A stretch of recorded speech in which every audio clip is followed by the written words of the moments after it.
Dans cette vidéo, on va parler du principe duquel tu passes peut-être à côté quand tu veux renforcer tes genoux, te débarrasser de douleurs ou même revenir après une blessure. Le principe qu'on va voir, c'est celui de l'équilibre structurel. Et à partir du moment où tu comprends vraiment bien cette notion, ça change ta manière de voir les entraînements. Et peut-être que c'est ce qu'il te manque actuellement pour passer au niveau supérieur avec tes genoux. Donc reste bien jusqu'à la fin et prends des notes. Cette vidéo, c'est la deuxième vidéo de la série. Le premier épisode, c'était sur les épaules. Et s'il y a bien une articulation où ça s'applique ce principe d'équilibre structurel, c'est au niveau des épaules. Donc si tu galères avec des blessures ou des douleurs, va voir cette vidéo. Mais dans celle-ci, on va parler des genoux. Donc pour rappel, qu'est-ce que c'est l'équilibre structurel? C'est l'idée selon laquelle ton corps doit avoir certains ratios de force entre les différents muscles de ton corps pour pouvoir exprimer son plein potentiel et éviter au maximum le risque de blessure. En pratique, ça donne quoi? Côté gauche et côté droit en équilibre et chaîne antérieure et chaîne postérieure en équilibre. Dans cette vidéo, on parle des genoux, mais sache que ton genou, c'est une articulation qui est intermédiaire, donc elle est entre le pied et la cheville et les hanches. Pour l'instant, je t'apprends rien.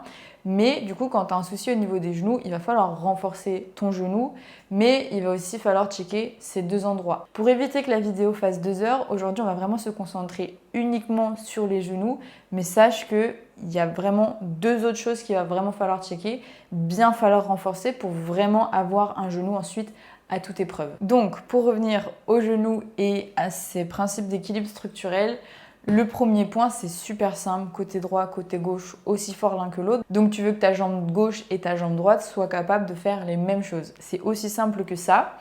Et c'est un déséquilibre qui est super facile à voir parce que généralement tu sais quelle est ta jambe forte et quelle est ta jambe faible. Et je sais qu'il y a beaucoup de gens qui savent qu'ils ont un gros déséquilibre entre côté droit et côté gauche mais qui ne font rien pour.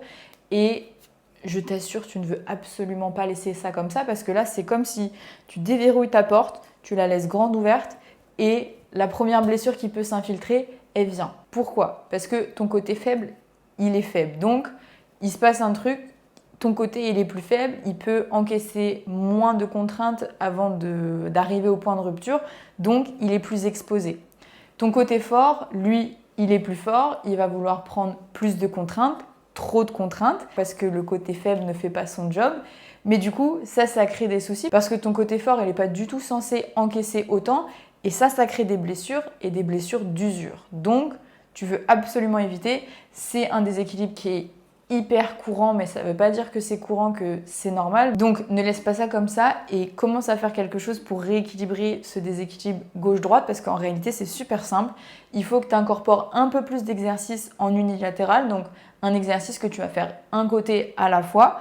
Tu commences par ton côté faible et tu t'adaptes par rapport à ce côté faible. Tu ne veux pas faire plus parce que ton côté fort, il peut faire. La priorité, c'est de remonter ce côté faible jusqu'à temps que dans quelques mois, ton déséquilibre entre côté droit et côté gauche, il se soit vraiment rééquilibré. Et sur ce deuxième point, chaîne antérieure et chaîne postérieure en équilibre, au niveau des genoux, c'est un déséquilibre qui est ultra courant. Dans le cas des genoux, chaîne antérieure, ça va être tes quads et chaîne post, ça va être tes ischios. Le déséquilibre le plus courant, c'est d'avoir des quads qui sont plus forts que tes ischios. Et ça, pareil que tout à l'heure sur côté droit, côté gauche, quand tu sais ça et que tu laisses ça comme ça, tu laisses la porte ouverte aux blessures alors que, pareil que pour ce déséquilibre-là, c'est assez facile de rééquilibrer tout ça. Ce déséquilibre quad-ischio, la blessure qui crée le plus, c'est des problèmes au niveau des ligaments. Donc, c'est vraiment pas un déséquilibre à prendre à la légère parce que c'est vraiment une grosse blessure que tu peux te faire. Pour t'expliquer l'intérêt de renforcer tes quads et tes ischios, mais là dans ce cas-là, plutôt tes ischios parce que c'est généralement eux qui sont à la traîne, il faut que je t'explique comment ça fonctionne. Pour éviter d'endommager ton articulation, donc là on parlait des ligaments croisés, mais au niveau de ton genou, tu as plein de tissus conjonctifs, cartilage, ménisque, ligaments, tendons, enfin toutes les structures de ton articulation. Il faut que je te montre le rôle de tes ischios pour protéger les tissus de cette articulation. Mais là, on va parler particulièrement des ligaments croisés parce que c'est une des grosses blessures que tu peux te faire. Ça, t'imagines que c'est ton fémur, donc ça veut dire l'os de ta cuisse. Ça, c'est ton tibia, l'os du bas de la jambe. au milieu, c'est-à-dire ici, tu as ton articulation avec les tissus conjonctifs que je te disais tout à l'heure, tendons, cartilage, ligaments, tout ça. Et le rôle du coup de ces ligaments croisés qui sont au milieu et qui sont du coup croisés comme ça, c'est d'apporter de la stabilité au niveau de ton genou et d'éviter que ton fémur fasse ça. C'est ça ce qu'ils évitent. Sauf qu'ils ne sont pas tout seuls, tu as des muscles et c'est là sur quoi tu vas pouvoir agir et ce fameux déséquilibre. Qu'est-ce qui évite que ton fémur fasse ça? C'est les muscles qui sont là et qui s'accrochent ici, à l'arrière. Parce que si tes ischios ils font leur job, qu'il y a ce fameux équilibre structurel et ces ratios de force qui sont équilibrés entre tes quads et tes ischios, eh bien, ton genou, il est bien stable et il va ni vers l'avant ni vers l'arrière. Il reste du coup bien stable dans son articulation et sans bouger parce que tu ne veux pas de mouvement à ce niveau-là.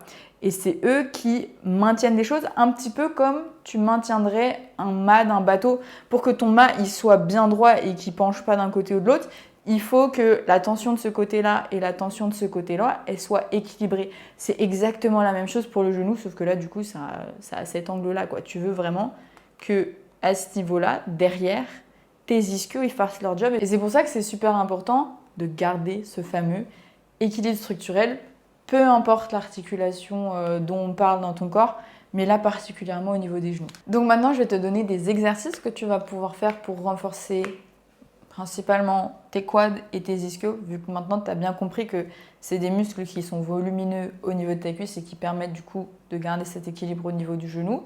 Je vais te donner d'abord les exercices pour les quads et ensuite je te donnerai les autres. Pour les quads, il y en a trois en particulier qui vont être les reverse step up, deuxième ATG split squat et le troisième ce sera le VMO squat. Donc ça c'est des exercices pour renforcer les cuisses, donc au niveau de l'avant du genou. Ces exercices-là, ils sont complémentaires parce que là, tu as un exercice en unilatéral. Tu sais, comme je te disais tout à l'heure, c'est bien d'avoir des exercices en unilatéral pour renforcer côté droit et côté gauche ensemble et qu'il n'y ait pas de déséquilibre entre les deux. Enfin, ces deux-là, c'est en unilatéral. Celui-ci, c'est les deux jambes à la fois, mais là, du coup, tu vas mettre l'emphase sur le vaste médial, donc c'est un de tes muscles des quads, c'est le muscle des quads qui est le plus proche de ton genou et qui s'active et qui produit le plus de force pour ensuite te sortir de position basse au niveau du genou. Donc avoir ce vaste médial, cette portion des quads vraiment forte et active, ça permet à ton genou d'être fort et sain. Sur le ATG split squat, du coup, tu travailles un côté à la fois, toujours dans le travail dans les positions basses. Ces deux-là, c'est travail position basse parce que tu viens fermer complètement ton genou et tu veux te sortir de cette position. Sur le ATG split squat, tu as une trajectoire un peu plus diagonale. Il y a vraiment 1001 bénéfices au ATG split squat. Là, je te parle du genou, mais il y en a vraiment tellement d'autres que c'est pour ça qu'il est là. Il y a des bénéfices aussi au niveau des hanches, mais ce n'est pas le sujet de cette vidéo. Et celui-ci, le reverse step up, c'est un des exercices qui est super important. Il paye pas de mine quand tu le vois, mais là, tu viens travailler tes genoux et tes quads dans des positions hautes. Ça veut dire que sur ces mouvements-là, tu n'as pas beaucoup d'amplitude, mais ça vient vraiment renforcer une amplitude qui est extrêmement importante parce que c'est l'amplitude dans laquelle tu vas produire de la puissance pour ensuite, par exemple, sauter. Et c'est les amplitudes aussi dans lesquelles tu as tes genoux quand tu cours. Et ces exercices-là aussi, ils sont vraiment beaucoup plus à dominance articulaire. Quelqu'un qui a des soucis au niveau des genoux, ces exercices-là, ils vont être vraiment difficiles, mais accroche-toi parce qu'ils font vraiment une énorme différence. Il y a 3 reverse step up. Le premier, c'est le Petersen. Le deuxième, c'est le Poliquin. Et le troisième, c'est le Patrick. Ils ont été découverts, enfin ils n'ont pas été découverts, mais ils ont été créés dans cet ordre-là. D'abord le Petersen, c'est la version qui est la plus difficile. Et du coup, à partir de cette version-là, on a fait des versions un petit peu plus faciles pour que des genoux très délicats, très fragiles, puissent commencer à faire cet exercice. Parce qu'il n'y a pas moyen qu'un genou qui soit vraiment sensible puisse commencer avec cet exercice. Donc, En réalité, ces 2 exercices-là, ensuite, c'est des régressions de la version la plus difficile, mais du coup, c'est important d'être fort sur les 3 exercices. Donc celui-ci est plus difficile, celui-ci est un petit peu moins difficile, et celui-là, c'est vraiment le plus facile où peu importe à quel point tes genoux sont faibles, douloureux, blessés, tu peux commencer à le faire avec une régression appropriée. Donc ça, c'est pour les quads, 3 exercices complémentaires, position haute, position basse, un côté à la fois, les 2 côtés en même temps. Là, tu mets vraiment l'emphase sur le vaste médial, la portion des quads que tu veux vraiment avoir très fort pour avoir des genoux très forts. Et ensuite, le but, c'est de progresser sur ces exercices-là. ATG split squat, le plus lourd tu mettras et au plus tu pourras te trouver au sol avec une bonne exécution, le mieux ce sera. Et ensuite, le VMO squat, tu peux le garder comme tel, donc avec vraiment le buste très droit. Cet exercice-là, généralement, il s'appelle le cyclist squat. C'est les mêmes exercices dans lesquels on parle. Et du coup, celui-ci, tu peux quand même le faire progresser ensuite quand tu deviens vraiment fort. Tu peux passer par exemple à un front squat. Et ça peut être même intéressant par la suite de passer sur du back squat. Mais en gros, sache que des genoux qui sont forts, ils sont capables de tout faire. Être fort dessus, sans douleur pendant l'exercice, sans douleur après l'exercice. Donc ces exercices-là, c'était pour les quads. Et ensuite, pour les ischios, les exercices que je vais te donner, le premier, le leg curl. Donc là, tu as plein de versions. Tu as la version assise, tu as la version allongée, tu as la version debout. Tu as plusieurs leg curls possibles. Si tu es dans une salle de sport qui est juste incroyable et qui est génialissime parce que tu as 5 machines pour les ischios, c'est génial. Si tu n'en as qu'une, sache que les fonctions principales que tu veux renforcer, c'est la flexion du genou. Donc c'est la fonction aussi que je te disais qui était très faible par rapport aux genoux, que tes quads sont plus forts que tes ischios. Et en gros, que tes ischios, ils sont pas assez forts en flexion de genou. Parce que du coup, tu fais beaucoup d'exercices là, par exemple, pour travailler l'extension du genou. Et ça, c'est pour travailler la flexion du genou. Donc, hyper important. Et avec ça aussi, j'aime bien mettre le Nordic curl. Et c'est du coup, ça vient travailler la même chose que le leg curl, donc la flexion de genou. Mais cet exercice-là, il est quand même beaucoup plus à dominance articulaire. Il vient vraiment mettre l'emphase sur tes tendons qui sont juste derrière ton genou. Donc, hyper important ces exercices-là quand tu veux protéger tes ligaments. Sache que tes ischios, ils peuvent faire du coup de la flexion du genou, que tu travailles avec ces exercices-là, mais aussi de l'extension de hanche. Et donc pour ça, par exemple, je te mettrai un exercice type RDL. Pour les ischios, c'est important parce que déjà que c'est un maillon faible et une faiblesse chez beaucoup de gens, il faut que tu comprennes que les ischios, ils ont 2 fonctions principales, comme je te disais, flexion de genou, extension de la hanche. Il faut vraiment travailler les 2. Parce que du coup, en faisant, par exemple, si tu ne fais que des exercices d'extension de la hanche pour travailler tes ischios, sache qu'il y a un de tes muscles des ischios qui fait uniquement de la flexion du genou. Donc, si tu ne travailles pas quelque part dans ton programme la flexion du genou, tu laisses ce muscle extrêmement faible parce qu'il n'est pas travaillé. Et pareil, là, il y a toujours une notion d'équilibre, même à l'intérieur de cette notion d'équilibre structurel, c'est que si tu travailles beaucoup d'extension de la hanche, tes ischios ils deviennent plus forts, les autres muscles deviennent plus forts, mais celui que tu ne travailles pas, il reste pareil, il évolue pas. Donc pareil, il y a un déséquilibre qui se crée à ce niveau-là. Donc ici, si tu dois retenir une chose, travaille flexion de genou, extension de la hanche. Le nordique, il est vraiment excellent pour avoir des genoux incroyablement forts. Et il y a beaucoup de très grands athlètes qui, pour avoir une bonne longévité et juste être puissant, être capable de sprinter et garder des genoux sains et résilients sur le temps, qui ont vraiment des Nordic curls incroyablissimes. Je te mettrai des vidéos. Mais c'est un exercice qui est extrêmement difficile. C'est un peu la traction du bas du corps. Et ça peut mettre un peu de temps avant de maîtriser cet exercice-là. Mais ça vaut vraiment le coup de passer plusieurs mois, pour certaines personnes, surtout des femmes, plusieurs années, à vraiment maîtriser cet exercice-là pour avoir une fondation extrêmement solide au niveau des genoux. Autre chose, là je vais te parler de stretch pour tes quads et tes ischios parce que tu veux absolument éviter qu'il y ait des tensions inutiles au niveau de tes cuisses parce que du coup ça va impacter le genou. Donc les stretch pour les quads, ça va être le couch stretch et Pour les ischios, ça va être le Elephant Walk. Je te donne tous les exercices et après je te donne les standards parce que le but c'est de savoir faire ces exercices-là, mais il faut savoir à peu près à quel point tu dois devenir bon pour avoir ces ratios équilibrés. Les 2 derniers exercices que je vais te donner, ça va être le premier, ici, Cossack Squat. Et ça, pareil, c'est un exercice qui vient travailler l'extension du genou, donc c'est pour ça que je le mets ici avec les quads. C'est un exercice qui vient travailler les quads, mais il faut savoir que c'est un exercice qui va aussi beaucoup demander à tes hanches. C'est toujours un petit peu difficile de faire un focus que sur une articulation parce que dans le corps, bah, ça ne fonctionne pas comme ça, tout fonctionne ensemble, mais une chose à la fois.